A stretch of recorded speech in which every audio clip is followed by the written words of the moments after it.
Hi, it's Karen Titus, and I'm here. This is the first of a series. I'm calling the series New to Card Making, Everything You Need to Know. But of course, it doesn't have to be if you're new. Sometimes you just want a reference guide to go back to.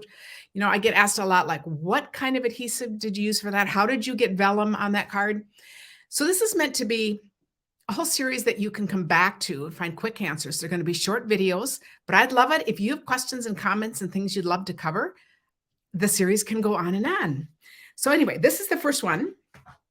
And we are going to start with making card bases and how to cut your tips for cutting your cardstock. So I like to keep cardstock bases already. I sort them by colors. You can do whatever you want. And I always have some white on hand and black because I tend to, and crumb cake because I tend to just use those a lot, particularly white.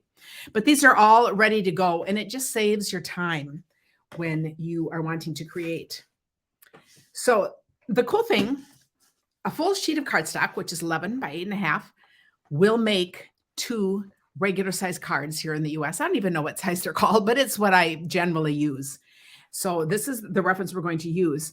You can cut the paper in half to make the cards, and you can cut them either direction. So we're going to do it that way. And to save time, if you know that you want them scored down the middle, you can actually score them first. So I'm going to first cut this way. The halfway point here on my 8.5-inch side would be 4 1/4. So I am going to line that up and I'm going to score right across there. I'm going to rotate my paper, go to 5.5. So I rotated it 90 degrees. And now I'm going to use the cutter and I'm going to cut it.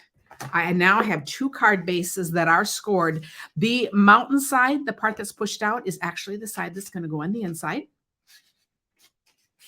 And here I have my card base. Now we're going to do it the other direction. So now we're going to take this and we are going to find the halfway point first to score. We're going to make it this direction. And so the halfway point, this is 11 inches. So this will be 5.5. And I'm going to first score that. Now I'll rotate 90 degrees and go to 4 1/4. And this time I'm just swapping blades. So this time I'm using the cutter and I have 2 cards this direction. And here's what's amazing. They're the same size. They're going to fit in the same envelope.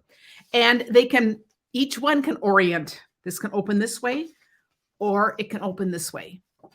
So just a fun way to make your card bases. Well, the next question becomes, how do I decide to layer? Where do I go from there? If I want my main point, if I want things to be proportionate. So this is, and you can go to my website, there will be a link. There's a link here. You can download this just for easier reference. But this is, I'm going to put this out so you can see these are all these different sizes. They are 10 different sizes and they're all varying in size by 1/4 inch. I love thinking in terms of 1/4 inch. You can easily take that to 1/8, 1/2, whatever else, if you just kind of think of that quarter. So then you can work from here. So let's just look. Let's say maybe I want to do this layer and this one. And I'm going to have a fun proportionate card there. So let's talk about a couple of things like that. So if, for instance, then how I would decide a card, your main thing that you're looking at is what's going to be your focal point. So on this particular card, I have this fussy cut and this is going to be my focal point. So I first decide how much of this that I want white. I know I want words. So I kind of just laid out this part and then you can work from there. So what I find most helpful about the guide is getting that initial point. So if you are looking at this, let's see, I don't have a blank one here. This could have also worked on some other sizes. So you can look through, making yourself one of these is a handy thing to just have a little cover because then you can just layer things out and decide which you want to start with. So this particular one is 2 3/4 by 4 inches. So then I layered it on a 3 inches by 4 1/4. So I just went up 1/4 inch. If you want to do 1/8 of an inch, and I love the look of 1/8 of an inch, it often just, it gives that really soft look. I know you just have to be a little more particular about cutting. So that's why I like to stick with the 1/4, but I want to show it's just very easy. We'd start with the same measurements. So this was 2 3/4 by 4. And then the black piece would be 2 7/8 by 4 1/8. So I just like to look at that difference. So we'll look at another one here.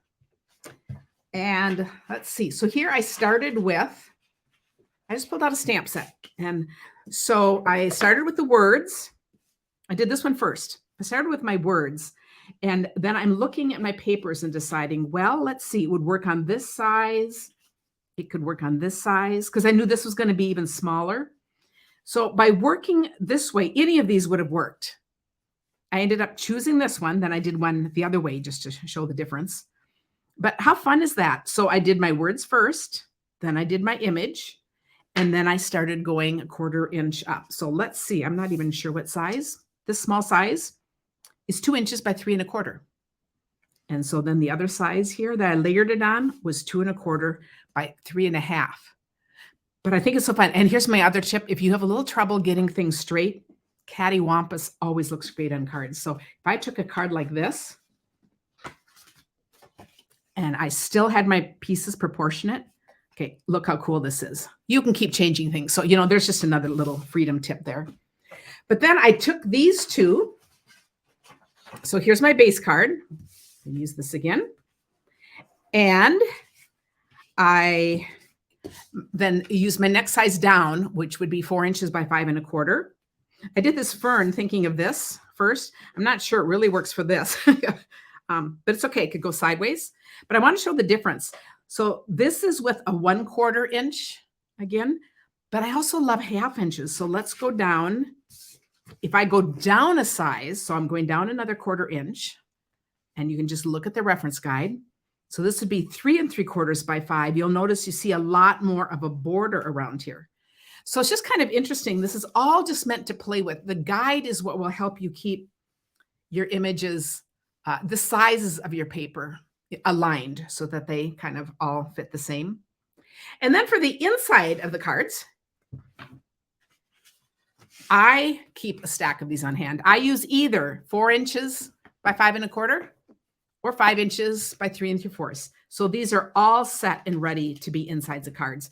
Now notice they could also be layers in the front of the card. So these are layers I just use many of. So I always keep a stack of these on hand. So I hope this helps you just with the idea of having fun with using your layers and just kind of what to use as your starting point and to go from there. And then hopefully watch the next video and we'll talk about all the love and care of your stamps. Thank you.